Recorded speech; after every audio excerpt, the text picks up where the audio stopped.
The small Parisian apartment was barely large enough for two people, yet it carried an eerie silence that hung like fog.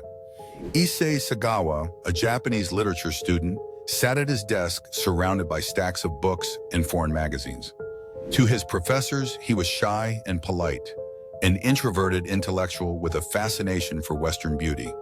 But beneath that calm demeanor was an obsession he could no longer suppress. He wanted to consume beauty, to literally possess it. That obsession would soon take shape in the form of Renée Hartevelt, a Dutch classmate, tall, blonde, full of life. She helped him with French translations, unaware that each meeting fed a darker hunger inside him. Renée accepted Sagawa's polite dinner invitation, thinking it was for a cultural exchange project. She brought poetry books, expecting an evening of discussion and laughter. Sagawa had prepared wine, cheese, and a loaded rifle, hidden behind a curtain. As she read from her poetry aloud, her voice echoing softly through the apartment, Sagawa's trembling hand tightened around the trigger. His mind screamed, "Now or never." One gunshot shattered the night. The book dropped. Silence followed. He stood there, staring, not at a victim, but at what he believed was perfection, finally his to keep. Hours passed. The apartment smelled of red wine and iron. Sagawa, in a trance, began his grisly act. He touched, examined, and finally ate. Later, in his own words, he would describe it as a dream come true. To him, it was not murder. It was an expression of ultimate intimacy, a sick fusion of desire, art, and hunger. But when he tried to dispose of her remains in the Bois de Boulogne Park, his nightmare began. 2 suitcases stuffed with human flesh drew the attention of passers-by. The police arrived before dawn.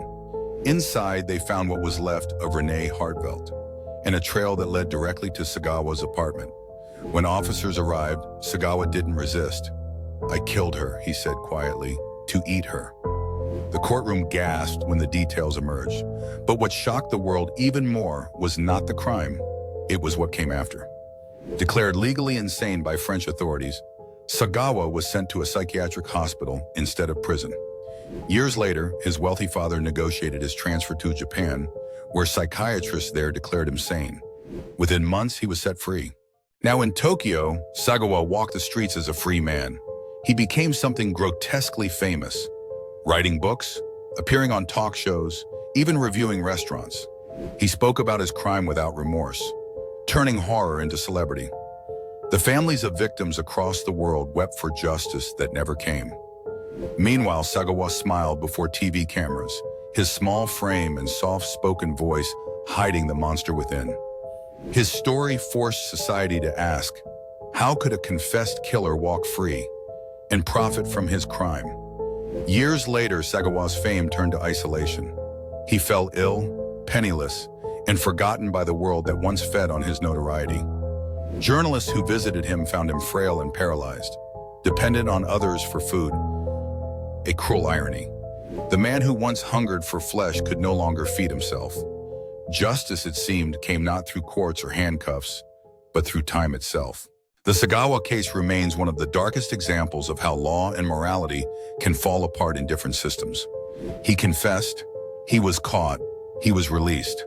In the end, Sagawa became a symbol, not of evil alone, but of how the world sometimes fails to protect the innocent when obsession meets privilege. Like and subscribe for more true crime stories that uncover the disturbing truths behind justice. #TrueCrime. Sagawa case, justice failed. Dark history, criminal mind.